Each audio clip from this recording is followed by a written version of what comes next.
Sodiq Yusuff more or less had the perfect game plan against Alex Caceres. Not in the beginning, because I want, like, it was 30-27, almost across the board. I think maybe 129-28. I thought Caceres won the first round, personally. I thought Caceres did enough to win that first round. He was being weird. He was hitting him in odd shots. Yusuff took over as the round ended. But what was the name of the game in this fight, AJ? It was leg kicks, right? I think people are starting to figure out a little bit, okay, I can't hit this dude Caceres in his head. You know what I mean? He's moves, he's awkward, I can't hit him.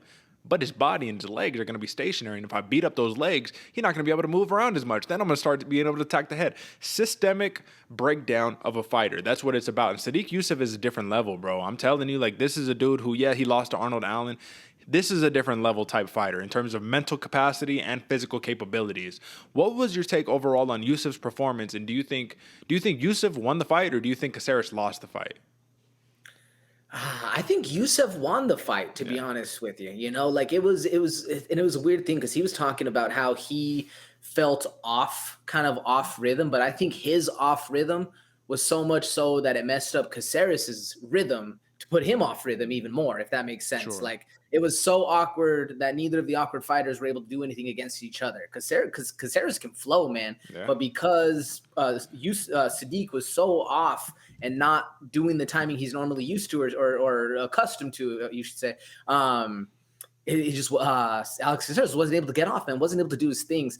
And I mean, Yusuff just ran away with the fight at the end, man. I definitely think this will go back to Caceres looking at him like, man, what could I have done to win that fight because he lost it himself? You know what I'm saying? I already forgot the other question you asked, but what do you think, Derek? Well, the question was, did Yusuff win or did Caceres lose it? And obviously, Yusuff won the fight. Like, obviously, right? But I do think that this one was one of those situations where Caceres found himself on the back foot, which he's accustomed to fighting. We said he can fight just as well as anybody else off the back foot. But 3 rounds of that nonstop, I mean, it becomes an issue on the gas tank. It becomes an issue on now you can't develop your rhythm because you're constantly having to react to the fighter that you're fighting against. But Yusuff was in a tiny bit of trouble early on when Caceres was able to take him down, take the back, and almost work in for a one-arm rear naked choke. So once I saw that, I was like, okay, well, Caceres needs to start initiating more grappling because clearly he's having more success than most people are able to against Sodiq Yusuff. I mean, he's a great wrestler, but I mean, either it was Yusuff's anti-wrestling or anti-grappling approach, or Caceres just wanted to stick to the hands because he was having a little bit of success.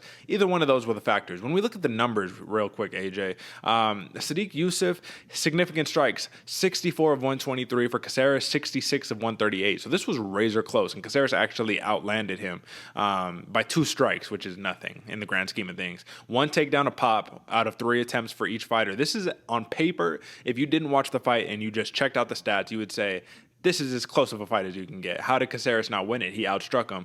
But when you watch it, it tells you a little bit of a different story. When we're talking about the leg kicks right there, my man, let me see. So by target, for Yusuff, 28% to the head, 18% to the body, 53% to the leg. That was the big takeaway. 65% to the head for Caceres, 21% to the body, and 13% to the leg. That was the takeaway right there, man. The leg kicks did the damage, dropped the mobility, and made Alex Caceres a little bit more of a sitting duck. But let's put it in perspective, AJ. Caceres just got 15 next to his name. He's a dude who's been perennially one of those guys who we said he needs to be fighting better opposition. They threw him to the deep end right here, bro. They said Super Sodiq Yusuff, the dude who just fought Arnold Allen, who's a top 10 fighter. Like, that's a big step up in competition, and Caceres fared very, very well. How would you rate the performance of an Alex Caceres against a Sodiq Yusuff, 1 to 10? Because I do think there is still goodness to take away from this. I'm lacking the phrase that I want to use, but I do think we can take something away in a positive perspective for Caceres. So what do you make of that? Yeah, there's some benefits that came out of this fight, man. I'd rank it if Alex Caceres' best performance obviously is a 10.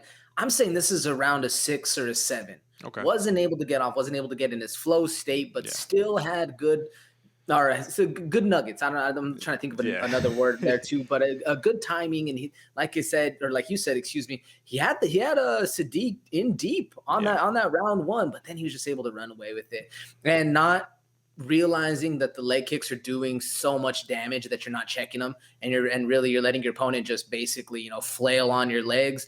Just it's showed a little bit lack of like perception or awareness, I guess. Fight IQ, maybe. Fight IQ. Yeah, that's a good way too, because he was just letting it happen. And sure, it might not have been hurting him, but it looked bad visually to the judges. And that's really what ran away with it for me. I mean, shoot, it looked like it hurt. I'll say that for sure. But listen, man, Sodiq Yusuff, he moves to 5-1 in the UFC. Just a little hiccup against Arnold Allen. And sometimes we say that's what we need, right? You need to take that lesson. We'll not even call it a loss, even though that's what it is. But we'll take the lesson so we can grow exponentially and just turn into a better fighter, man. Sodiq Yusuff did mention, he's like, bro, I'm having too much time in between fights. I want to be more of an active fighter. And it is tough if you're not too active. But this was a big win by Sodiq Yusuff. And he did call out Thug Nasty, brother, Bryce Mitchell. He says, I think me and that boy from Arkansas might make a really good scrap. And while I do think that would be a very, very fun fight, I don't know, man. If Mitchell gets Sodiq on the ground, we're going to really have to see how his wrestling will hold up to that, because it's clear when Bryce Mitchell gets you on the ground and you're an Edson Barbosa and you can't get up,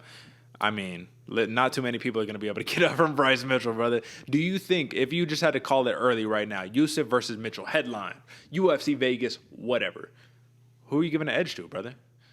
Man, I mean, off the bat, I'm always rolling with Thug Nasty, at least off the jump. Yeah. But yeah, if Bryce Mitchell might have to grill him to the bone. Imagine Yusuff comes out with chopping him down to the bone and starts using his legs kick, and then Mitchell's not able to get the takedowns. And now we're talking, man. Now we're moving and grooving right there. That'd be an interesting fight. I agree. Well, you never know, man. But Thug Nasty might come out as a boxer, because since he dropped Edson Barbosa, he posted that one on Instagram, that picture. He was all like, listen, man, y'all thought I was just a wrestler? You thought I was just a jiu-jitsu dude, a grappler? Come on. I'm over here dropping dudes. So big win by Super Sodiq. Love to see it, my man.